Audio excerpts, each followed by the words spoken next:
Gold trusted gold buyers. మీరు తాకట్టు పెట్టిన బంగారాన్ని విడిపించి ఈ రోజు ఉన్న మార్కెట్ ధరకు కొనబడును.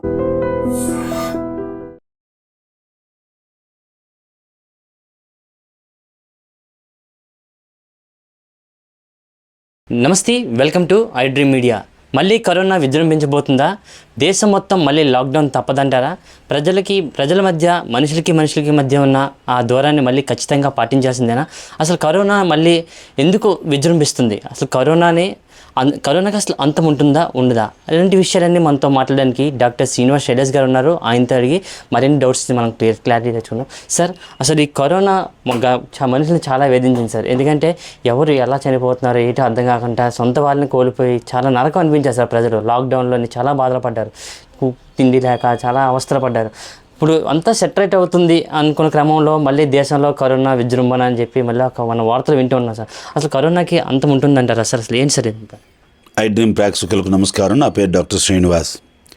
2021 సంవత్సరంలో మనకి కరోనా చైనాలో తయారై ప్రపంచమంతా అనేక మంది ప్రాణాలను బలిగొంది.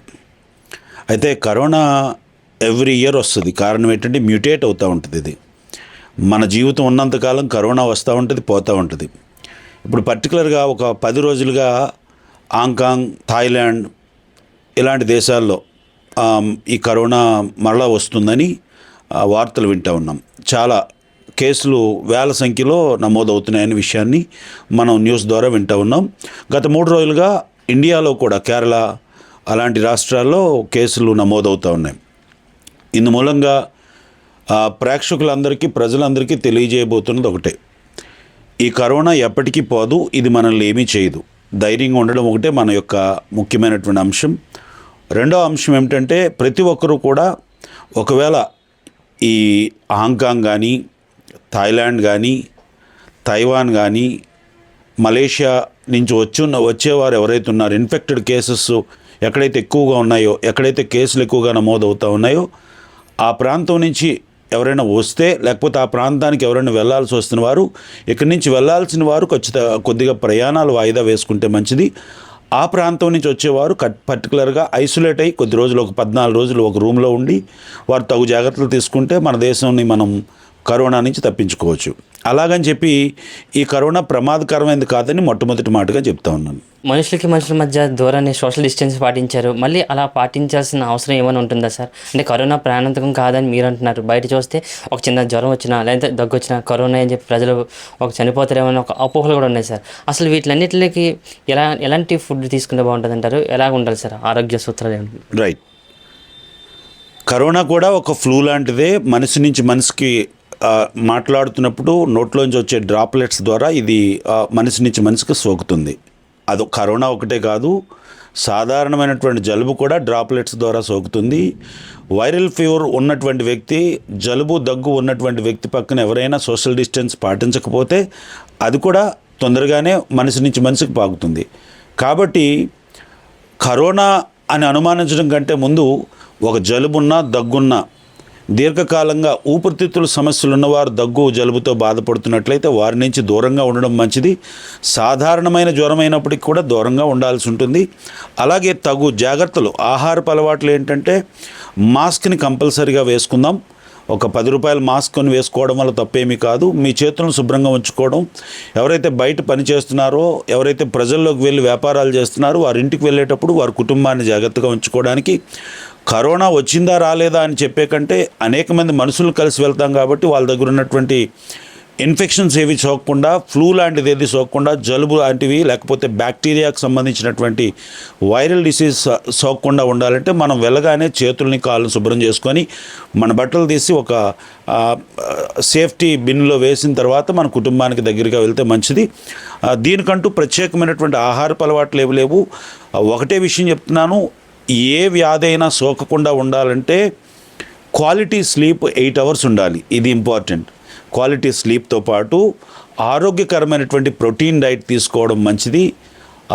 Junk and fast packed foods తీసుకోకుండా ఉండడం మంచిది. కాబట్టి ఆహారపు అలవాట్లు సరిచేసుకొని ఆరోగ్య సూత్రాలను పాటిస్తూ మినిమం 40 నిమిషాలు వ్యాయామం ప్రతి పౌరుడు కూడా, ఆడ మగ అని కాదు కానీ ప్రతి ఒక్కరు కూడా 40 నిమిషాలు వ్యాయామం చేయగలిగితే మీ ఊపిరితిత్తులు రోగనిరోధక శక్తిని పెంచుకొని ఏదైనా పొరపాటున ఇలాంటి వైరస్ ఏదైనా మీ శరీరంలోకి ఎంటర్ అయినప్పుడు దాన్ని నిరోధించే పరిస్థితి, వ్యాధి నిరోధక శక్తి పెరుగుతుంది. కాబట్టి ప్రతి ఒక్కరూ వ్యాయామం కంపల్సరీ. క్వాలిటీ స్లీప్ 8 అవర్స్ చాలా important. Water intake at least 3 litres of water ప్రతి మనిషి కూడా తీసుకోగలిగితే, అది కూడా గోరువెచ్చని నీళ్ళు అయితే ఇంకా మంచిది. ఒక్కసారి గోరువెచ్చని నీళ్ళు తీసుకొని రోజంతా మామూలు నీళ్ళు తీసుకుంటే మంచిది. అలాగే ఈ వర్షాలు పడేటప్పుడు, చల్లటి వాతావరణం ఉండేటప్పుడు ఊపిరితిత్తులకు సంబంధించినటువంటి సమస్యలు ఉన్నవారు, దీర్ఘకాలంగా మందులు వాడుతూ గుండె జబ్బులకు సంబంధించిన వారు ఎవరైతే ఉన్నారో వారు తగు జాగ్రత్తలు, చల్లటి ఏవి తీసుకోకుండా అప్పుడు ఉడికించి వేడివేడి భోజనాన్ని తీసుకోగలిగితే, సరైనటువంటి వ్యాయామం చేయగలిగితే, ప్రోటీన్ డైట్ తీసుకోగలిగితే ఏ వ్యాధులు కూడా ఇలాంటి కరోనాలు మనల్ని ఏవి చేయవు. ఈ కరోనాకి ఎవరూ భయపడాల్సిన అవసరం లేదు. సార్, కోవిడ్ ఫస్ట్ సెకండ్ అంటూ దఫలుగా మనం చూస్తున్నాం సార్. సో ఆ టైంలో కూడా మరణాల రేటు కూడా చాలా ఎక్కువగానే ఉంది. ఇప్పుడు కోవిడ్ చూస్తుంటే థర్డ్ వే అంటున్నారు సోషల్ మీడియాలో, కానీ మనం ఎక్కడ కూడా చూస్తున్నాం విస్తృతంగా ప్రచారాలు జరుగుతున్నాయి. మళ్ళీ లాక్డౌన్ వస్తుంది, ప్రజలకి మధ్య గ్యాప్ వస్తుంది అంటున్నారు. మళ్ళీ ఇవన్నీ చూస్తుంటే మళ్ళీ మరణాల సంఖ్య అంటే మృతుల సంఖ్య ఏమైనా పెరుగుతారంటారా సార్ ఇలా చూస్తే?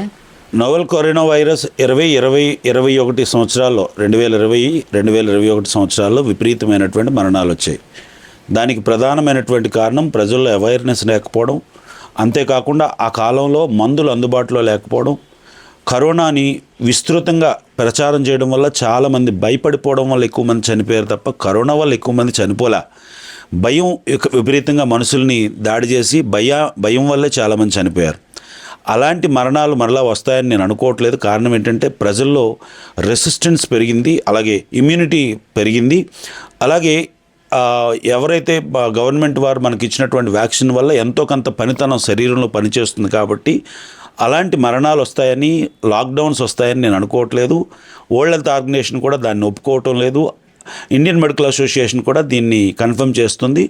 అలాంటి పరిస్థితులు రావు, ఎవరు భయపడాల్సిన అవసరం లేదు. కాకపోతే తగు జాగ్రత్తలు తీసుకోవడం వలన ఒకవేళ ఎవరైనా క్రానిక్ డిసీజ్తో ఉన్నవారు ఇన్ఫెక్ట్ అయినప్పటికీ కూడా, చిన్నపిల్లలు లాంటి వారు ఇన్ఫెక్ట్ అయినప్పటికీ తగు జాగ్రత్తలు తీసుకుంటే ఖచ్చితంగా అవి కూడా మరణాలు రాకుండా తాత్కాలికంగా కొద్ది రోజులు ఫ్లూ లాంటివి, జలుబు లాంటివి, జ్వరం లాంటివి, దగ్గు లాంటివి వచ్చి తగు జాగ్రత్తలు తీసుకొని తగు మందులు తీసుకుంటే తగ్గిపోతుంది.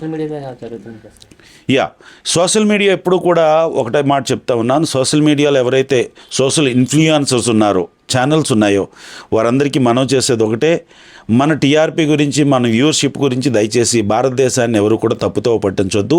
ప్రజలకు అవేర్నెస్ కలిగించడం మంచిదే, మీరు చెప్తున్న మాటలు మంచివే. కానీ చనిపోతారు, ఇదిగో అప్పుడే అలాగొచ్చింది, ఇక్కడ ఇలాగొచ్చింది అని చెప్పడం మంచిది కాదని ఈ సందర్భంగా తెలియజేస్తాను. అలాంటివేవి భారతదేశానికి మరి రావు, అలాంటివేవి జరగవు. తొందరపడి ఎవరు మందులు వేసుకోవద్దు, ఇష్టానుసారంగా ఎవరు కూడా ఏది పడితే అది వాడొద్దు. Thank you.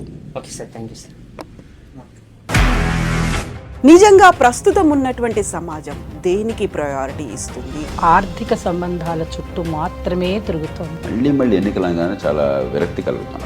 మంచి అనిపిస్తుంది కదా, లేడీస్ కూడా ఛాలెంజింగ్ జాబ్స్ చేసినప్పుడు చాలా బాగుంటది. ట్రాఫిక్ అసిస్టెంట్స్ గా నియమించిన ట్రాన్స్జెండర్స్ అందరితో సాల్యూట్ చేయించుకుంటున్నారు. ఫుడ్ డెలివరీ ఇవ్వటానికి వెళ్ళినటువంటి డెలివరీ బాయ్ అనిల్ పై కళ్ళ ముందు